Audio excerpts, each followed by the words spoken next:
Hi, this is Win Claybaugh. Welcome to my Best of Masters audio blog. For over 20 years, I have interviewed hundreds of the most successful leaders in and out of the beauty industry for Masters Audio Club. Next up is one of my favorite clips. Listen, learn, and enjoy. So what's the mission statement for I Am That Girl? Our mission is to instill authentic confidence in girls and women everywhere. What does that mean?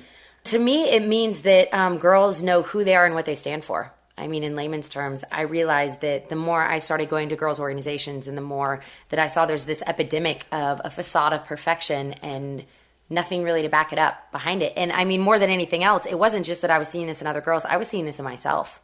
And I think that it's a conversation that we weren't having. The world, there's so much that the world tells you is important.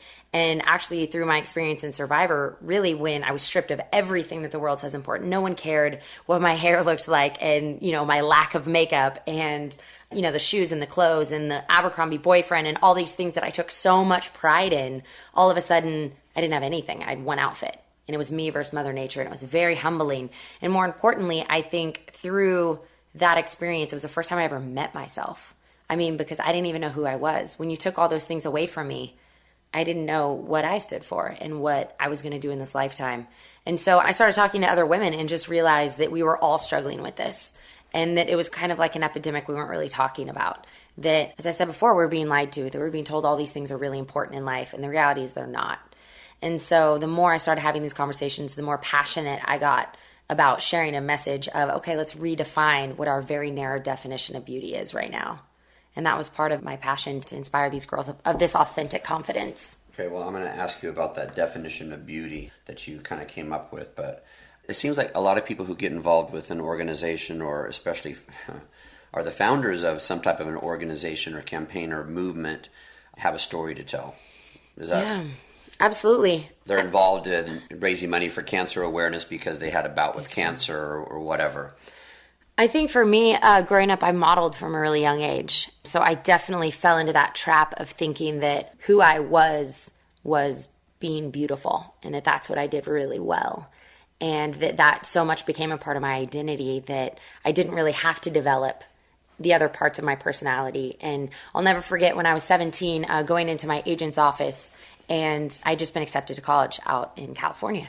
And I'm very blessed to have come from an awesome family who really, really, education was everything. And so I came walking in with my mother, and I sat down, and he's promising the moon and the stars and the universe, and we're going to make you the next big fill in the blank. We're moving you to New York, and you know these are all the things that I put together.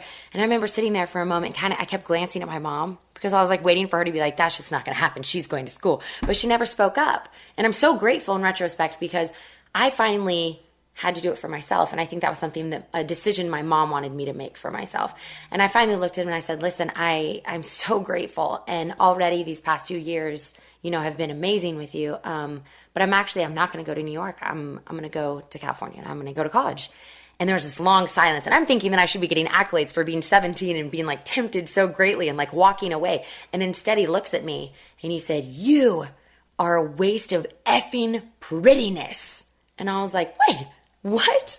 What do you mean? And he was like, yeah, you're a waste of prettiness. You know how many girls would jump at this opportunity? Like proceeds to like admonish me. And I just remember my mom, the God-fearing woman that she is, looking at me and being like, sweetheart, can you step outside for a second? And I was like, yeah, absolutely. Sure. And so like I get up and I walk out. She's like, if I ever effing like, you know, F-bomb after F-bomb of like, and then walked out with this beaming smile. I think to this day, I've never seen my mother so proud. Wow. We walked out. She was like, we're getting burgers and milkshakes and French fries, you know, because that was the other thing was that it was such a facade. And I joke with all the girls that I give talks to that I was hungry for like 7 years. Wow. Like I don't remember a day in which I wasn't actually hungry.